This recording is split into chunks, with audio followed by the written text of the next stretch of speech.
Audio Jungle.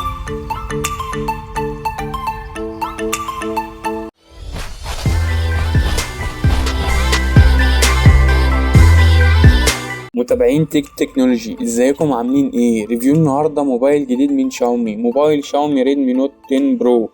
ولو عايز تعمل مقارنة بين الموبايل مع اكتر من موبايل تاني تقدر تعمل كده من خلال موقع تكنولوجي، وغير كده تقدر تعرف احدث سعر للموبايل والمواصفات ومميزات وعيوب التليفون. نبدأ في المراجعة، بس قبل ما نبدأ اعمل لايك للفيديو واشترك في القناة. اول حاجة نيجي للتصميم. الموبايل بيجي بتصميم جميل جدا من شاومي مع شكل مميز جدا لرصة الكاميرات. تصميم الموبايل هادي وجميل جدا، وظهر الموبايل بيجي من الزجاج، ووزن الموبايل 193 جرام.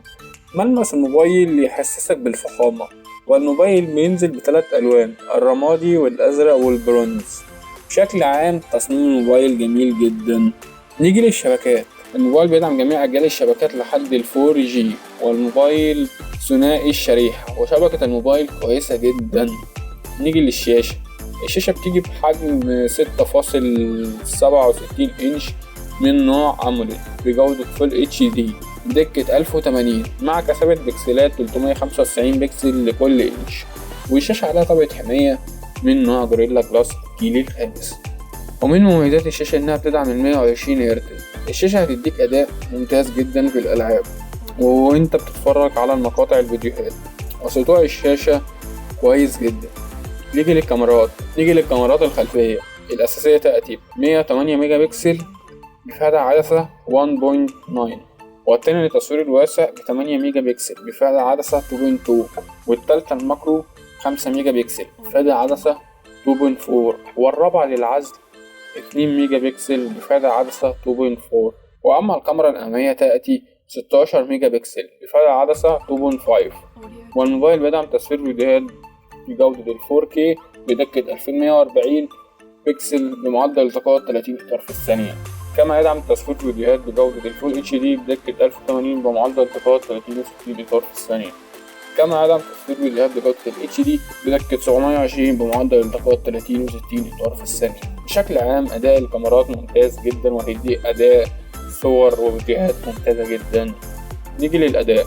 الموبايل بيجي بمعالج سناب دراجون 735 جي تكنولوجي 8 نانو مع معالج رسوميات ادريانو 618 مع ذاكرة رامات 6 و8 جيجا، ومساحة داخلية 64 و128 جيجا، والبصمة بتيجي في زرار الباور، وسرعة البصمة كويسة جدا. والموبايل بيدعم تركيب منفذ كارت ميموري لحد 512 جيجا في منفذ منفصل.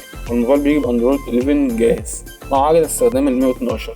والموبايل بيدعم المستشعرات زي البصمة، الصورة، القرب، البوصلة، الأشعة تحت الحمراء اللي هي من خلالها تقدر تتحكم في جميع الأجهزة الكهربائية والجيروسكوب. بشكل عام أداء الموبايل كويس جدا في الألعاب والاستخدامات اليومية. نيجي للبطارية. البطارية بتيجي بسعة 5020 ملي أمبير، والموبايل بيدعم الشحن السريع وقوة الشحن 33 واط، والبطارية غير قابلة للإزالة، والموبايل لا يدعم الشحن اللاسلكي. بشكل عام البطارية هتديك أداء كويس جدا.